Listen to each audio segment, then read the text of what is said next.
Mga treasure hunters. Ngayon, titingnan natin ang isang kakaibang ukit na hugis puso sa isang bato. Sa mga treasure codes, ang ganitong mga simbolo ay maaaring may mahalagang kahulugan.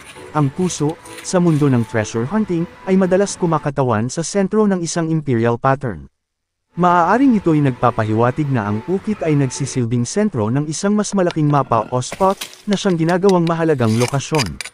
Ang puso ay isang makapangyarihang simbolo ng focus at direksyon para sa mas malalim na pagsisiyasat.